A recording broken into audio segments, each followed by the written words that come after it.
française me considère comme une Française et la communauté camerounaise me considère comme une Camerounaise. Est-ce que ce qu'elle vous dit vous choque, c'est-à-dire voter ici et là-bas?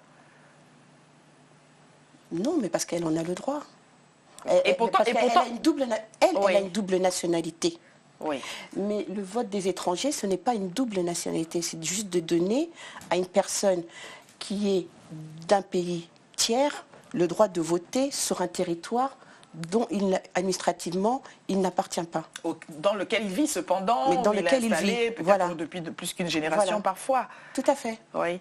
Mais non, moi je ne suis pas favorable. Mais quelqu'un parlait d'acte citoyen tout à l'heure, cette posture citoyenne, je prends, voilà, on est immigré, voilà, le mot veut que quand on parte des pays du Sud, on est immigré et dans l'autre sens on est expatrié, mais enfin peu importe, quand on vit dans un pays, que l'on travaille dans ce pays, qu'on en a de papier ou qu'on n'a pas de papier, mais qu'on est, comment dirais-je, on est un citoyen, est-ce que voilà, la citoyenneté, est-ce qu'elle vient par le document administratif qui autorise à devenir citoyen ou est-ce que c'est de facto, on est là, on vit là, on va que là, on a ses enfants-là, on est impliqué dans son quartier, dans sa commune. Est-ce que c'est une démarche administrative ou est-ce que c'est juste la conséquence du fait d'être sur place? Pour ma part, je dirais les deux sont liés. Parce qu'on peut avoir des personnes qui vivent en France et qui n'ont pas d'acte citoyen, qui ne votent pas, qui ne participent à aucune association, qui vont... je dirais juste travailler, mais qui n'essayent pas d'œuvrer pour améliorer la vie de la cité. Donc, dans ma vision, être citoyen, c'est aussi participer à l'amélioration du lieu de vie et à la cohésion sociale dans laquelle on a décidé de s'installer. Vous n'êtes donc pas pour le vote des étrangers non plus? Pour le vote des étrangers, ma réponse sera plus nuancée. Alors allons-y, nuançons. Je dirais que pour un vote municipal, oui. Étant donné qu'ils payent la taxe d'habitation, les impôts locaux, ma position serait moins tranchée. Par contre, pour le vote national, non. Bon, alors au-delà de la double nationalité, on va en revenir à d'où nous sommes partis sur les aspects de la représentativité. Comment faire, parce qu'il y a cette question-là, on voit bien que quand on a son pays de cœur et le pays au sein duquel on vit, c'est l'histoire de toutes les diasporas, c'est d'ailleurs ce qui les caractérise. Comment les fédérer sur quelque chose qui n'est ni leur pays, parce qu'elles ont des pays d'origine différents, si j'ai entendu votre explication, elles vivent dans un pays et elles ont des postures différentes. Vous voilà... Vous êtes binationales toutes les deux, mais vous n'avez pas la même vision, par exemple, sur le vote des étrangers. Comment vous fédérez autour de ce qui devrait vous concilier, cependant?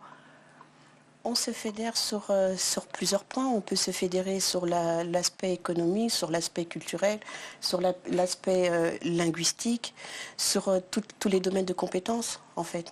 Sachant qu'on ne parle pas qu'une seule langue, là on parle du français, mais souvent ce sont des personnes qui vont avoir la possibilité, la richesse de parler plusieurs langues par ailleurs. Oui, mais en parlant plusieurs langues, où soit la personne veut acquérir les bases du français, soit elle est française, ou la personne a un certain niveau de compétence, mais vient d'un pays tiers, et en rejoignant le groupe, l'organisation, et ben à cela, elle s'initie aussi aux bases du français.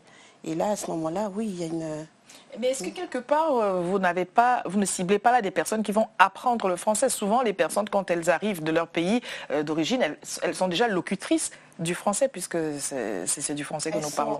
Pour la majorité, je voudrais dire. Exact. Pour la majorité, elles sont locutrices, mais pour certains cas, certaines, non. Je vais prendre à l'exemple des femmes qu'on dit dites de l'immigration, ou qui sont parfois mis à l'index, qui sont mis dans un statut de fatalisme ou de paupérisation, alors que ces femmes-là, il fallait vraiment aller les consulter au niveau de leur communauté et d'aller chercher effectivement si c'est vraiment le statut qu'elles recherchent. Je ne pense pas, parce que quand elles étaient dans leur pays d'origine, elles s'épanouissaient. Maintenant, il faut trouver aussi un axe ici en France où elles sont maintenant installées. Et dans l'organisation pour laquelle je préside, il y a un axe qui a été trouvé, c'est de enseigner le français à ce groupe de femmes-là à travers un axe qui est la gastronomie. Alors, Oui, pardonnez-moi de vous interrompre. On va revenir sur ce point-là. Mais avant que de cibler le public des primo-arrivantes, c'est d'elles que vous parlez, majoritairement, les étrangers et donc les étrangères sont des personnes qui sont là depuis fort longtemps, qui donc parlent encore une fois le français avant que de partir de leur pays d'origine, qui quand elles arrivent en France sont déjà locutrices du français. N'est-ce pas la majorité de la population des étrangers? On veut parfois appréhender l'étranger avec sa valise et peut-être une carte pour se diriger et ne parlant pas un mot et s'exprimant avec ses mains pour se faire comprendre. Mais souvent, l'étranger n'est étranger qu'administrativement, mais il vit déjà même dans son pays d'origine comme s'il était en France, par exemple, pour parler de ce qui arrive d'Afrique. Bon, déjà, je voulais juste revenir sur un point. Certes, notre vision sur le vote est nuancée. Oui. Cependant, dans toute organisation, il y a un vote. Et donc, si la majorité de la structure estime que c'est pas un droit à accorder pour les étrangers de devoir voter, que ce soit du point de vue municipal ou national, je me plierai à la majorité. Après, en ce qui concerne mon domaine de compétences, pour en revenir aussi aux étrangers, très important, c'est de faire passer l'information que quand on est étudiant, par rapport à certains accords diplomatiques, on a la possibilité de conduire avec son permis d'origine. Malheureusement, une fois qu'on change de statut, si on n'a pas inclus dans le dossier le permis, on doit recommencer à zéro. Donc ça, c'est le premier point. Et les ambassades, les diplomates, j'aimerais qu'ils diffusent mieux l'information parce que l'étudiant qui a fait 5 ans et qui a eu son master ou son diplôme d'ingénieur et puis qui conduisait déjà et du jour au lendemain on lui dit ben non, il faut repasser le permis, il faut tout recommencer. Je défie même ceux qui ont passé leur permis en France de ne serait-ce faire une série de codes aujourd'hui. Sans oublier la question des finances. Sans oublier la question des finances, moyennant, en fait, en fonction des régions, parce que si on est à Béziers, en métropole, c'est 35 € l'heure de conduite. Maintenant, si on est en Île-de-France, ça peut monter jusqu'à 60 € l'heure de conduite. Donc ça, c'est le premier point. Le deuxième point, pour la diaspora qui parfois ne s'implique pas assez dans la vie, je trouve, bon c'est ma vision peut-être erronée, mais ne s'implique pas assez dans la vie de l'école, oui. Par exemple en termes de délégués de parents d'élèves. Dans mon domaine, donc tout ce qui est le permis de conduire, vous avez des lois qui sont passées. Donc tous les enfants qui sont nés après 1989 ont l'obligation d'avoir réussi l'attestation de sécurité routière. Un diplôme qui peut paraître banal, mais qui est exigé avec la journée d'appel pour ceux qui sont français, pour passer simplement l'examen de code ou même s'inscrire à l'auto-école. Oui. Donc si l'enfant n'a pas réussi en 5e cet examen, il a la possibilité de le refaire en 3e. S'il n'a pas réussi en 3e, déjà ça va coûter 90 €. Ensuite les places sont limitées. Seul le Greta est agréé et le Greta a peut-être environ 50 places pour 100 personnes, dont le Greta de Paris d'ailleurs a des grosses difficultés pour justement faire passer la SSR à tous ces jeunes qui ne l'ont pas réussi. Alors pour qu'on comprenne mieux, qu'est-ce que c'est que le Greta ? Le Greta, c'est un organisme comme l'AFPA qui fait des formations professionnelles et c'est l'institution qui a reçu l'agrément préfectoral pour pouvoir faire passer l'attestation de sécurité routière qui normalement aurait dû être obtenue en 5e ou en 3e. Voilà. Alors, en effet, et merci de soulever cet exemple-là, parce que la réalité de la binationalité, c'est aussi des cas concrets. Là, on parle du permis de conduire. Il y a d'autres aspects. Il y a la question des passeports, par exemple, pour voyager. Tout le monde, parfois, enfin, tout le monde, ceux qui ont la double nationalité, parfois, ont de belles surprises au moment de devoir partir. Ils se rendent compte que ce qui était censé être un avantage, tout d'un coup, peut devenir une difficulté. On n'est pas content de devoir prendre un visa pour aller dans son pays d'origine. Mais oui, mais...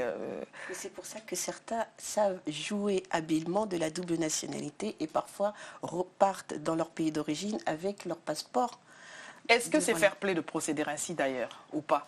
Est-ce que c'est cela que ça induit la double nationalité, que de pouvoir dégainer tel ou tel passeport en fonction des situations, ou est-ce que quelque part, c'est pas comme ça qu'il faudrait faire ? Je vous répondrai par ceci. Est-ce que c'est fair play qu'une compagnie aérienne française ait, à un moment donné, mis à la vente des billets un peu ethniques. C'est-à-dire vous êtes de tel pays, donc la tarification du billet d'avion vers votre pays est moins élevée que si vous étiez... En fait, pour les ressortissants d'un pays, ils ont un meilleur tarif que pour les étrangers alors dans ce pays-là, toutes destinations confondues. En tout cas, je le connaissais pour le continent africain. Oui, pour le continent africain, oui. Nous sommes toujours sur la double nationalité en question, avec les merveilles que cela peut, les surprises en tout cas que cela peut présenter pour tel ou tel cas de figure. Alors avant que d'aller de l'avant, j'aimerais bien qu'on revienne sur la question du permis de conduire. Quel intérêt y a-t-il lorsqu'on a donc pu passer cet examen que vous avez évoqué, soit en classe de 5e ou en classe de 3e, lorsqu'on se présente pour s'inscrire au permis de conduire, est-ce qu'on a un avantage si on ne l'a pas fait, si on compare cette situation à celui qui n'a pas eu, qui n'a pas été scolarisé en France par exemple justement? Celui qui n'a pas été scolarisé en France, s'il est né après 1989, il ne peut tout simplement pas s'inscrire à l'auto-école. Du tout? Du tout, c'est la raison pour laquelle la loi Macron voulait modifier l'accessibilité au permis, parce que pour l'instant, les auto-écoles ont un fort monopole. On n'a pas le droit de s'inscrire pour apprendre à conduire? Pour toutes les personnes nées après 89. Qui ne détiennent pas la SSR. Oui, non, né après 89, mais... si vous êtes né avant 89, il n'y a pas de problème. Vous parlez pour les personnes qui vivent en France. Imaginez, quelqu'un arrive du pôle Nord, il est né après 89, il faut qu'il fasse la SSR, l'attestation de sécurité routière. Il le fait à l'auto-école? Non. Il le fait où? Au Greta. À combien? 90 € en moyenne.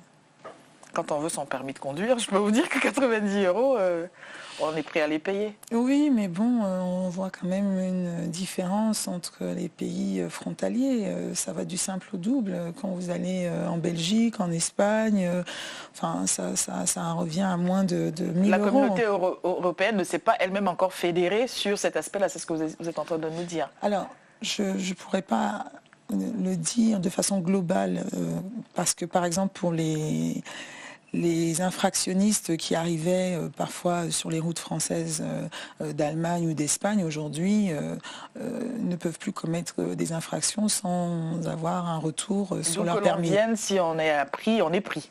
Oui, là, de ce côté-là, oui. Alors, un dernier point sur la question du permis de conduire avant de parler du passeport. Sur le permis de conduire, est-ce que le fait que certains pays, enfin on revient avec un permis d'un pays étranger, il y a une catégorie de pays dont les permis de conduire ne sont pas reconnus comme étant valables au regard de ce qu'il y aurait des potentielles fraudes là où le permis a été fait? Alors, ce n'est pas uniquement de la fraude.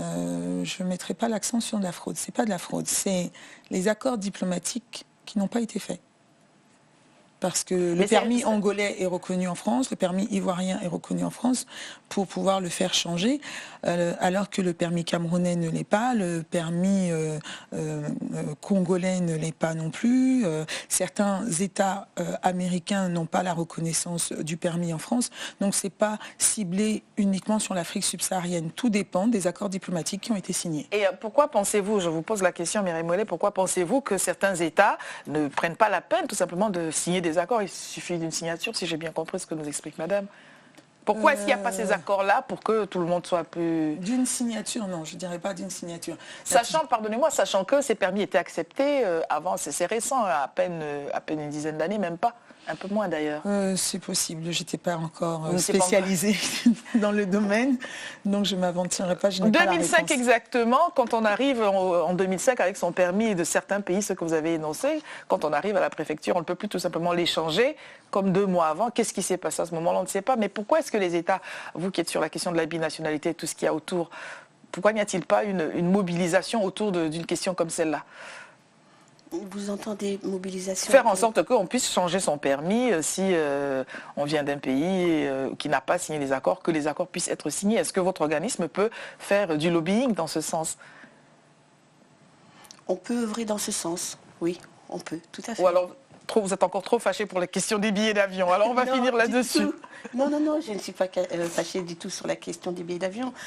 Oui, on peut faire remonter ça au niveau des institutionnalités, au niveau des représentations diplomatiques et plutôt au niveau des consulats.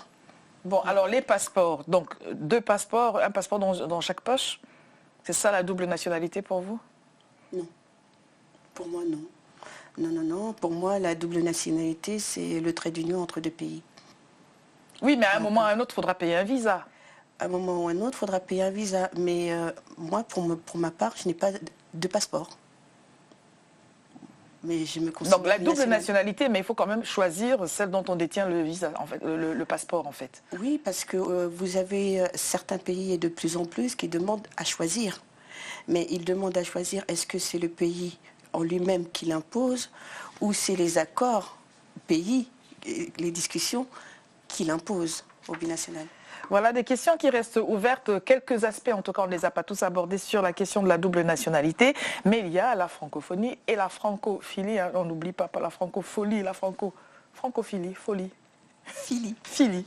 Francophilie. Merci à toutes les deux d'avoir accepté notre invitation. Nous espérons que vous continuez la réflexion sur ces questions-là et à très vite. Au revoir.